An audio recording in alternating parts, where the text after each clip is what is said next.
វីដេអូនេះខ្ញុំមកបន្តភាពពីវីដេអូមុនដែលបានបង្ហាញបងប្អូនពីរបៀបក្នុងការបង្កាត់ត្រីក្រឹមឲ្យបានជោគជ័យហើយវីដេអូទី2នេះខ្ញុំនឹងមកបង្ហាញបងប្អូនពីការថែទាំចិញ្ចឹមកូនត្រីរយៈពេល7ថ្ងៃដំបូងបាទធ្វើយ៉ាងណាឲ្យនៅសល់កូនច្រើន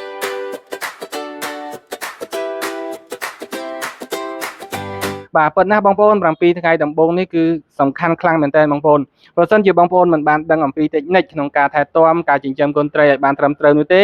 អញ្ចឹងកូនត្រីដែលនៅសល់បន្តទៅទៀតហ្នឹងក៏មិននៅសល់ច្រើនដែរបងប្អូនថ្ងៃទី1ទៅថ្ងៃទី3រាប់ពីថ្ងៃពងបាទអំឡុងពេលនេះគឺកូនត្រីនឹងញាស់បាទហើយដំបូងនេះពួកវានៅតោងជាមួយពពុះសម្បុកនៅឡើយទេបងប្អូននៅបញ្យួរខ្លួនណាបងប្អូនហើយអ្វីដែលត្រូវធ្វើនៅពេលនេះគឺមិនដាក់ចំណីនោះទេ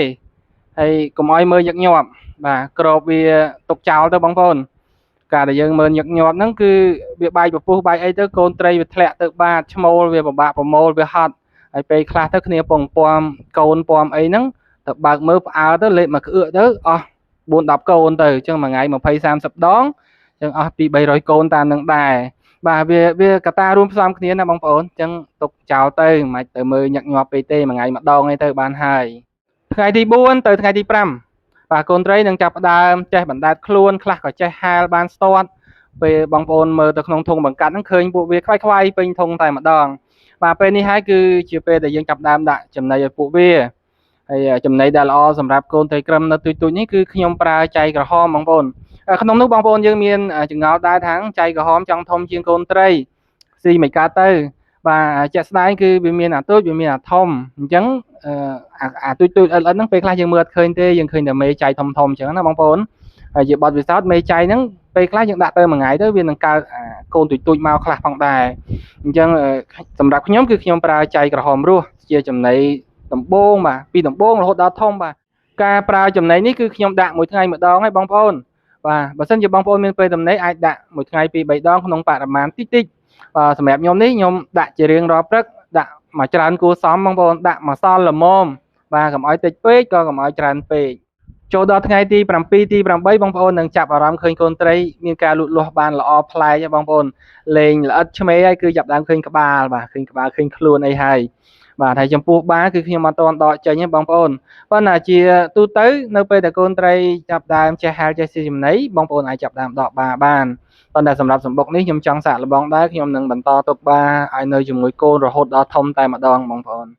ប្រហែលជាកត់សម្គាល់ឃើញកូនត្រីយ៉ាងតិចទេមែនទេបងប្អូនបាទនិយាយឲ្យត្រង់ទៅអត់បាន300ទេបងប្អូនហើយអួតពីដើមវីដេអូតាំងពីវីដេអូមុនសោះមិនក្រោម300ឥឡូវបានយ៉ាងច្រើនថាប្រហែល200បងប្អូន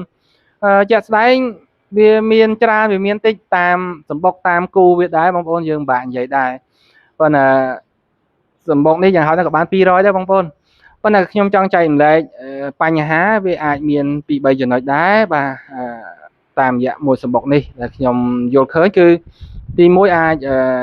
គុណភាពមេបាមេនេះខ្ញុំប្រហែលជាទៅប្រកាសហើយថ្មីហើយខ្ញុំច្រឡំខ្ញុំឃើញវាពុះប៉ោងក៏ខ្ញុំចាប់យកមកប្រកាសទៀតអញ្ចឹងណាបងប្អូនឃើញថាប៉ោងច្រើនប៉ុន្តែពេលញាស់មកសុខភាពកូនវាមិនសូវជាល្អទេយើងឃើញកូនយ៉ាងទូចឆ្មេហ្នឹងគឺអត់សូវល្អទេហើយទី2កត្តាចំណីដោយសារតែ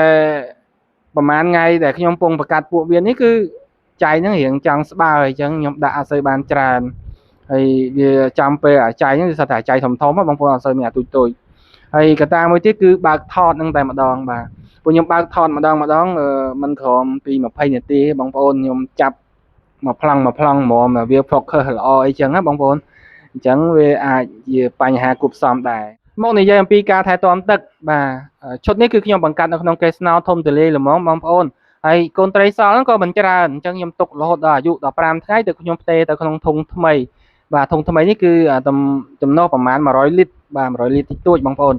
បាទហើយបើសិនជាបងប្អូនបង្កាត់នៅកន្លែងចង្អៀតឬក៏ស្គនរៀងខាត់ច្រើនបាទស្រោតផ្ទេរទៅកន្លែងថ្មីមិនឲ្យលើសពី10ថ្ងៃបងប្អូន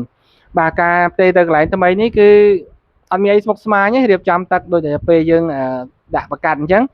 ហើយយើងយកអាធុងបង្កាត់ធុងកូនត្រីរបស់យើងហ្នឹងយកទៅត្រាំពីលើធុងថ្មីហ្នឹងតែម្ដងយើងអត់ដួសអត់បហូរទឹកអីចេញទេបងប្អូនគឺលើកចាក់ផ្ទេរចូលតែម្ដងតែមុនផ្ទេរហ្នឹងយើងត្រាំ30នាទីសិនបងប្អូន ឥឡូវកូនត្រីបានផ្ទេរមកចូលក្នុងធុងថ្មីរួចរាល់ហើយបាទការដាក់ចំណីគឺខ្ញុំដាក់មួយថ្ងៃមួយដងដដែលបាទគាត់ថាបរិមាណចំណីយើងបង្កើនម្ដងតិចតាមទំហំកូនត្រីបងប្អូនដាក់ម្សៅតិចនៅក្នុងធុងអញ្ចឹងណាបងប្អូនយើងដាក់ប៉ុណ្្នឹងទៅឃើញថាវាស៊ីអស់ថែមដៃឡើងថែមតិចទៀតអញ្ចឹងឲ្យសល់អញ្ចឹងបងប្អូនហើយបាក៏នៅក្នុងធុងហ្នឹង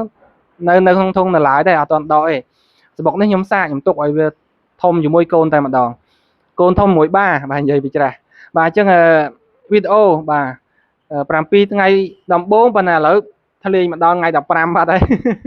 បាទអញ្ចឹងសង្ឃឹមថាបងប្អូនក្រោយពីបានមើលវីដេអូរបស់ខ្ញុំអាចបង្កាត់ទីក្រុមនៅសល់បានច្រើនហើយចិញ្ចឹមនៅដល់ធំបានច្រើនបន្តទៀត